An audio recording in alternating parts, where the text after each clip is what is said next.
questo lavoro che ho iniziato qua mi dà la possibilità, mi dà tante possibilità. Una di essere sempre al contatto con la natura, di vivere in montagna, di vivere nei miei paesi dove sono nato. A me piace il mio territorio, mi piace rimanere qua e vivere qua. E in più sono riuscito a un po' costruire la mia famiglia, con la mia compagna lì abbiamo un bimbo che si chiama Mattias. Vediamo se riesco a convincerlo di restare anche lui qua sul territorio, continuare la mia passione, il mio lavoro e inserirlo in azienda quando sarà più grande, insomma. La passione per il trattore ce l'ha e speriamo anche per le mucche.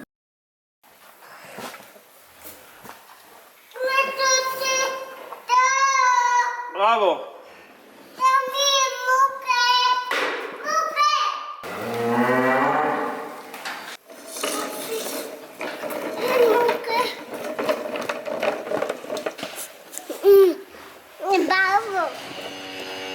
Era una volta un piccolo bambino che si chiamava Mattia. Oh, che botta! Allora, una mattina Mattia si sveglia, va in cucina e fa Merenda. E cosa mangia? Cosa mangia di merenda? Il caffè? Cacomelo. Il cacomelo! Caffè. Col caffè.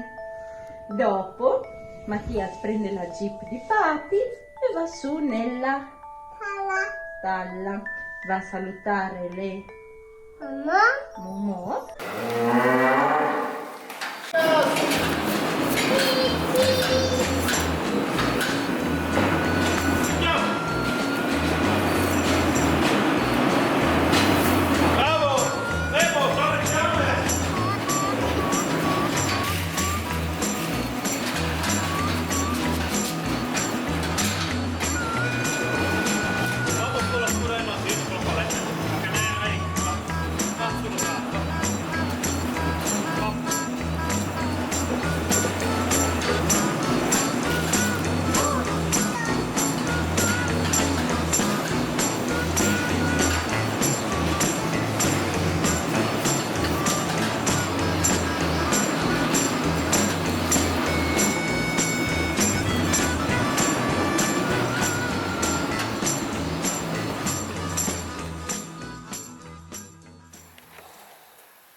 E dopo cosa fa?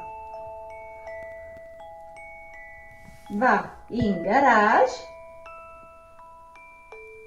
e sale sul trattore. E cosa fa col trattore, Mattias? Dopo Cosa fa? i denti. Cosa fa col trattore, Mattias? Bales. Las balles. E dopo? E dopo? Dopo. Va? Tia.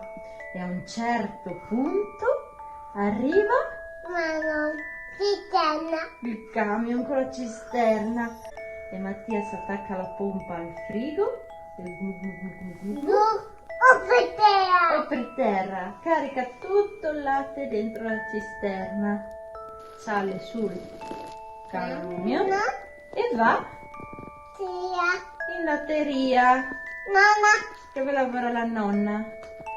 Poi Mattias mette il grembiule Un bule. e va a fare... Bella. Cosa fa con il latte in latteria, Mattias? Il Tut. ciuc, dopo Telela. la mozzarella, poi lo Chino. stracchino, la Testa. lo io, Alco. dopo tutte queste buone cose le porta a casa dalla mamma che le mette in frigo e la mamma dice a Mattias: grazie Mattias, sei veramente un Amore. amore. Finita la storia, bravo. Cucina.